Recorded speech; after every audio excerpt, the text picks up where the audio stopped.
Didier Loré, il est à minuit et quart, nous sommes à la salle polyvalente de Bassin et vient de se terminer le conseil communal. C'est toujours comme ça à Bassin, ça finit toujours aussi tard.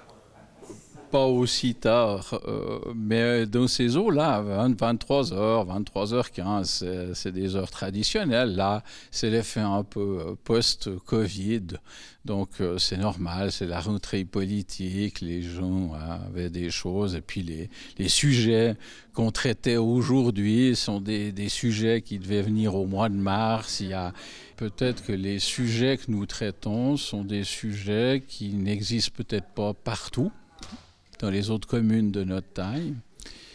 Et puis, ce sont des sujets qui ont une sensibilité politique énorme depuis de nombreuses années. Puis je crois que malheureusement, il y a un trop grand décalage entre les autorités municipales qui avancent, qui doivent aller au front, puis le conseil communal qui retient un peu les choses par crainte, par manque de confiance, et puis c'est la politique, quoi. Voilà. On est dans un cas quand même complexe avec ces préavis qu'on a présentés. Alors, il y en a notamment deux qui ont pris du temps ou qui ont été importants aujourd'hui. Vous parliez de la piscine. La piscine, c'est quelque chose qui revient constamment sur la table. Quelle est la situation de la piscine à l'heure actuelle ? Constamment. La piscine revient depuis le départ. Elle revient. Elle n'était pas faite qu'on avait déjà des discussions sur la création d'une société anonyme. Donc, c'est récurrent depuis 16 ans, ou même avant, c'est récurrent. Le gros problème de la piscine, qu'on le veuille ou pas, les conseillers ou pas, la piscine, elle est associée à mon nom. Et le frein, il est là. C'est qu'il y a un blocage parce que je suis là en place. Malheureusement, j'ai assisté depuis le début à la création de cette piscine. On voit les effets. Les gens ont l'impression que c'est pas net, que c'est pas correct et tout.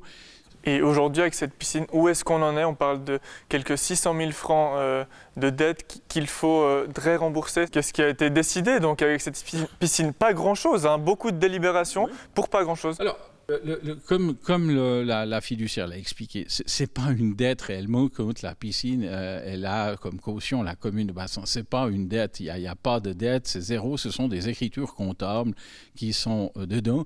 Il y a rien qui est décidé. Il y a rien qui est venu. Mais aujourd'hui, dans les comptes communaux, ça va rien changer au problème. Et puis les comptes de l'exercice du Covid vont être significatifs si on obtient des subventions pour sortir la tête de l'eau ou si on n'obtient pas de subventions de la Confédération ou du canton pour ces activités-là, eh bien, il n'y a pas photo. Ça finira dans une situation où la faillite peut être prononcée ou bien le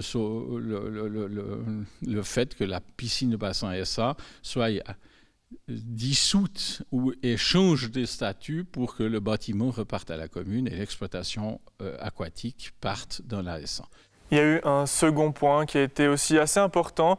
Les conseillers se sont penchés sur le préavis municipal relatif à la modification du système électoral du conseil communal.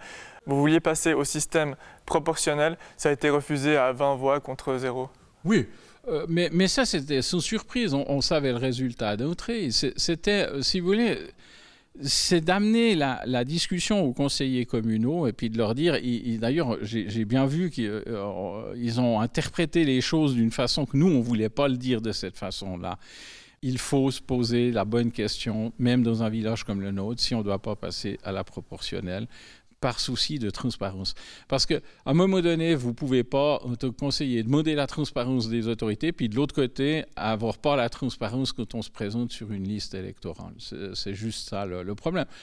Même qu'on ne soit pas 3000 habitants, c'est pas ça le problème. C'est l'esprit novateur et c'est l'esprit de travailler sur des projets futurs. Puis voilà, mais ça viendra.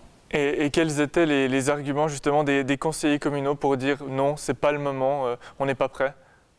Ben, c'est le souci de s'afficher politiquement, ce que je peux comprendre, parce que j'ai aussi été victime de ça. Et puis, c'est d'oser faire des choses qui ne se font pas forcément ailleurs. Et puis, on n'est pas en phase avec certains conseillers. Voilà, c'est tout. On ne sera jamais en phase. Voilà, parfait. Merci beaucoup, Didier Laurie. Merci. Merci bien. Bonne soirée.